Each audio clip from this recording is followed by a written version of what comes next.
वज़ीर आज़म शहबाज शरीफ ने बदउनवानियों के खिलाफ नैब की कार्रवाइयों को सराहते हुए वाज़ेह किया है कि वफाकी हुकूमत नैब के जरिए सियासी इंतकाम पर यकीन नहीं रखती।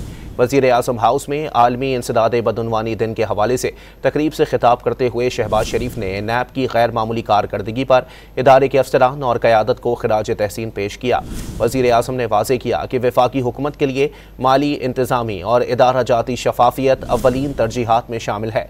चेयरमैन नैब लेफ्टिनेंट जनरल रिटायर्ड नज़ीर अहमद ने ब्रीफिंग में बताया कि नैब ने 2025 में 5.1 ट्रिलियन रुपए से ज़ायद मालियत के असासों की गैर मामूली वसूलियाँ मुमकिन बनाई। वज़ीर आज़म शहबाज शरीफ ने बदउनवानियों के खिलाफ नैब की कार्रवाइयों को सराहते हुए वाज़ेह किया है कि वफाकी हुकूमत नैब के जरिए सियासी इंतकाम पर यकीन नहीं रखती।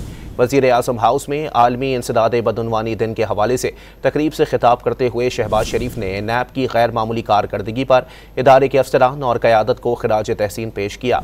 वज़ीर आज़म ने वाज़ेह किया कि वफाकी हुकूमत के लिए माली, इंतज़ामी और इदारा जाती शफाफियत अव्वलीन तरजीहात में शामिल है। चेयरमैन नैब लेफ्टिनेंट जनरल रिटायर्ड नज़ीर अहमद ने ब्रीफिंग में बताया कि नैब ने 2025 में 5.1 ट्रिलियन रुपए से ज़ायद मालियत के असासों की गैर मामूली वसूलियाँ मुमकिन बनाई।